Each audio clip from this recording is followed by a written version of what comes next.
आइए बच्चों, अगला टॉपिक जो हमारे लिए है यहाँ पर आप देख सकते हैं, इसको पढ़ना बहुत जरूरी है। यहाँ पे लिखा हुआ है लैंग्वेज और यहाँ पे लिखा है स्क्रिप्ट। लैंग्वेज का अर्थ होता है बच्चों भाषा। लैंग्वेज का अर्थ क्या होता है? भाषा। हिंदी में क्या बोलते हैं इसको? भाषा। और स्क्रिप्ट क्या होती है? इसको बोलते हैं हिंदी में लिपि। इसको क्या बोलते हैं हिंदी में? इसको बोलते हैं लिपि। तो भाषा वो होती है जो बोली जाती है और स्क्रिप्ट वो होती है जो लिखी जाती है। तो किसी भी भाषा को हम किस में लिखते हैं? स्क्रिप्ट में लिखते हैं। किस में लिखते हैं? स्क्रिप्ट में लिखते हैं, इसको लिपि में लिखते हैं। जैसे हिंदी भाषा को किस में लिखते हैं? देवनागरी में लिखते हैं। और बहुत सारी भाषाएं जिसको देवनागरी में लिखते हैं, ठीक है। और इसी तरीके से पहले प्राचीन ज़माने में क्या होता था कि हम देखते हैं प्राचीन समय में, प्राचीन समय का मतलब है ईसा पूर्व 6वीं शताब्दी ईसा पूर्व में कौन कौन सी भाषाएं बोली जा रही थी और लिपियां कौन कौन सी दिखी। तो अशोक का नाम आ रहा है यहाँ पर। अशोक के अभिलेखों के बारे में आपने देखा होगा, कालसी का नाम आपने सुन रखा है। तो अशोक के अधिकतर जो अभिलेख हैं, अशोक के जो अधिकतर अभिलेख हैं, इंस्क्रिप्शंस हैं, वो जो है किस भाषा में पाए गए हैं? किस भाषा में है? प्राकृत भाषा में। 1 मार्क्स का क्वेश्चन है, प्राकृत लैंग्वेज में, प्राकृत लैंग्वेज में है।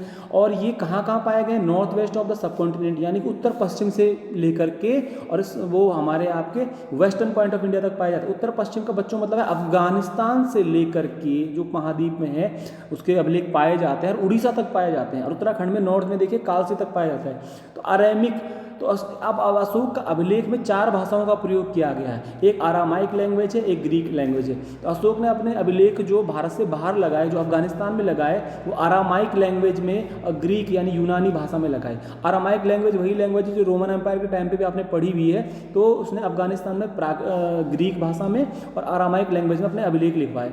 अगर बात करें हम उसके भारत में उसने कौन से में लिखवाए, तो भारत में जो प्राकृत भाषा में अधिकतर उसके अभिलेख लिखे गए हैं वो किस लिपि में लिखे गए हैं? वो ब्राह्मी लिपि है। कौन सी लिपि? ब्राह्मी स्क्रिप्ट है। तो अशोक का जो अभिलेख कालसी वाला है वो किस लिपि में है? ब्राह्मी स्क्रिप्ट में है। और भाषा कौन सी है? प्राकृत भाषा है। ध्यान रखना, इसको 4 भाषाओं में उसके अभिलेख मिलते हैं। अभी एक भाषा छूट गई है जो मैं आपको बताने वाला हूँ और वो आप जरूर देखिएगा, उसको मैं बताने वाला हूँ आपको। अब यहाँ पर देखना बच्चों, यहाँ पर एक लिखा हो most Prakrit inscription were written in the Brahmi script, however some are written in Kharosthi.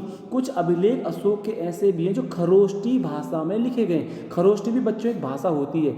तो कुल मिला के ये जो यहाँ पर एक वर्ड आपके पास आ गया आरामाइक ग्रीक, ग्रीक लिपियों का प्रयोग जो है अशोक के अभिलेखों में मिलता है अफगानिस्तान में। यानी अफगानिस्तान में जो अशोक के अभिलेख हैं वो ग्रीक लिपि में है और आरामाइक लिपि में है। और अशोक के जो अभिलेख जो हमें भारत से मिलते हैं वो मिलते हैं प्राकृत भाषा या ब्राह्मी लिपि में और खरोष्टी लिपि में मिलते हैं, ठीक है। ये भारत में मिलते हैं, भारत की बात कर रहे हैं।